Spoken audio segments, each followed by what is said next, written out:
శతాబ్దపు కళ నెరవేరింది.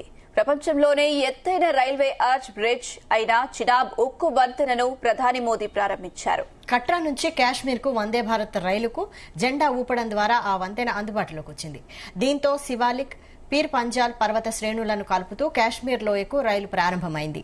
దీంతో పాటు కట్రాలో 46,000 కోట్ల అభివృద్ది ప్రాజెక్టులకు ప్రధాని మోదీ ఆవిష్కరించారు. కట్రా శ్రీనగర్ మధ్య రైలుకు ఆయన జెండా ఊపారు.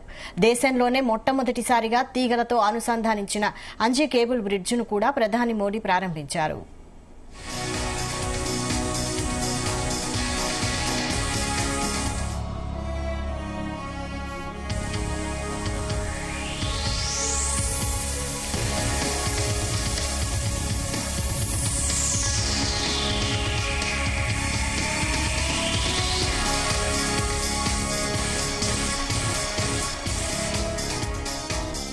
పెహల్గాం ఉగ్రదాడి తర్వాత ప్రధాని జమ్మూ కాశ్మీర్లో పర్యటించడం ఇదే తొలిసారి. ఉదంపూర్లోని ఎయిర్ ఫోర్స్ స్టేషన్లో దిగిన మోదీ వంతెన ప్రారంభానికి ముందు దానిని పరిశీలించారు.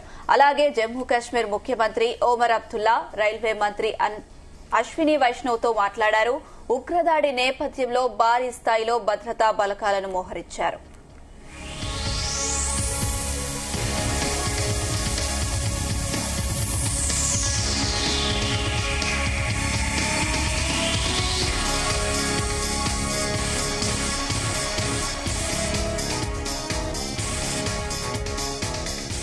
జమ్మూ కాశ్మీర్ ను భారతదేశ రైల్వే నెట్వర్క్ తో లింక్ చేయడం అనేది శతాబ్దం కిందటి కల. బ్రిటిష్ కాలంలో పునాదిరాళ్లు పడినా అది పట్టాలెక్కలేదు. ఇప్పుడు మోడీ సర్కార్ హయాంలో 100 ఏళ్ల కల నిజం కానుంది. దీంతో చినాబ్ వంతెన ద్వారా భారత రైల్వే నెట్వర్క్ తో జమ్మూ కాశ్మీర్ అనుసంధానం కానుంది. మరికొద్ది రోజుల్లో కాత్రా శ్రీనగర్ వందే భారత్ రైలు మొదలవనుండగా భారత్ కు ఎంతో కీలకమైన చినాబ్ వంతెనను కేంద్రం జాతికి అంకితమివ్వనుంది.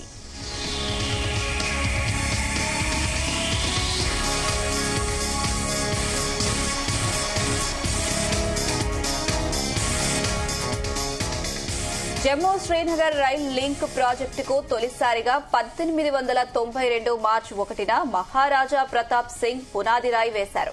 తదుపరిగా 1898లో మహారాజా రణ్బీర్ సింగ్ మరోసారి పునాదిరాయి వేశారు.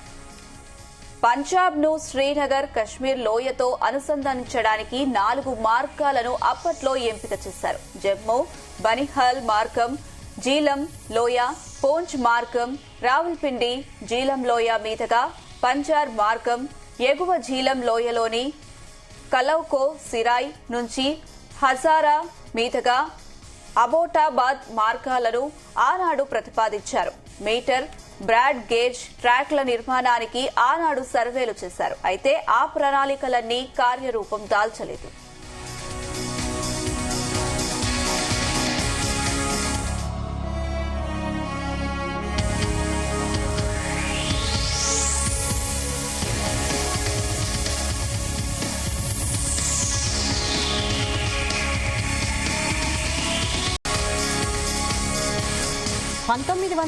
లో బ్రిటిష్ పాలకులు కూడా ఈ ప్రాజెక్టు ప్రతిపాదనను పరిశీలించారు. రియాసీ మీదుగా జమ్మూ కాశ్మీర్, శ్రీనగర్ మధ్య రైల్వే లైన్ నిర్మాణానికి ఆనాడు మహారాజా ప్రతాప్ సింగ్ అంగీకారం తెలిపారు. పీర్ పంజాల్ పర్వత శ్రేణిని దాటేందుకు నారోగేజ్ ట్రాక్ ను నిర్మించాలని భావించారు. ఈ ప్రతిపాదనలు కూడా అటకెక్కాయి. భారత్ కు స్వాతంత్ర్యం వచ్చాక కూడా చాలాసార్లు ఈ రైల్వే ప్రాజెక్టులపై చర్చ జరిగింది. కాగా 1981లో జమ్మూ ఉదయ్పూర్ రైల్వే లింక్ ప్రాజెక్టుకు కేంద్ర సర్కార్ ఆమోదం తెలిపింది. 1994-95లో ఉదంపూర్, శ్రీనగర్, బారామహల్లా మధ్య తుది రైలు లింక్ ప్రాజెక్టును మంజూరు చేశారు.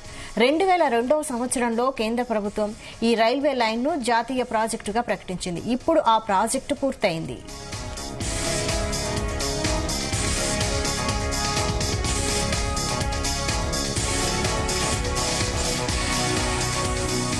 కాత్రా శ్రీనగర్ వందే భారత్ రైలును ఈ ఏడాది ఏప్రిల్ 19నే ప్రారంభించాల్సి ఉండగా ప్రతికూల వాతావరణ పరిస్థితుల కారణంగా ఆ కార్యక్రమాన్ని వాయిదా వేశారు. ఏప్రిల్ 22న జమ్మూ కాశ్మీర్లోని పహల్గాంలో జరిగిన ఉగ్రదాడిలో 26 మంది ప్రజలు ప్రాణాలు కోల్పోయారు. ఉగ్రదాడి తర్వాత కొన్ని వారాల పాటు భారత్ పాక్ మధ్య తీవ్ర స్థాయిలో సైనిక ఘర్షణ జరిగింది. ఉదంపూర్ శ్రీనగర్ బారాముల్లా రైల్వే లింక్ ప్రాజెక్టులో భాగంగా కాత్రా శ్రీనగర్ రైల్వే లైన్ ను నిర్మించారు.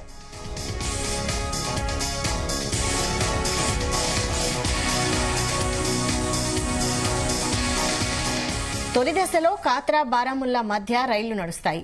జమ్మూ తావి రైల్వే స్టేషన్ విస్తరణ పనులు పూర్తయ్యాక రైలు సర్వీసులు జమ్మూకు కూడా అనుసంధానమవుతాయి. దేశంలోని ఇతర ప్రాంతాల నుంచి వచ్చే ప్రయాణికులు కాత్రాలో దిగి కాశ్మీర్కు మరో రైలును ఎక్కాల్సి ఉంటుంది. అదేవిధంగా కాశ్మీర్ నుంచి తిరిగి వచ్చేటప్పుడు ప్రయాణికులు కాత్రా నుంచి తమ తదుపరి ప్రయాణానికి మరొక రైలును ఎక్కాలి. కాత్రా శ్రీనగర్ వందే భారత్ వల్ల ఏటా అమర్నాథ్ యాత్ర సీజన్లో యాత్రికులకు ఎంతో ప్రయాణ సౌకర్యం కలగనుంది.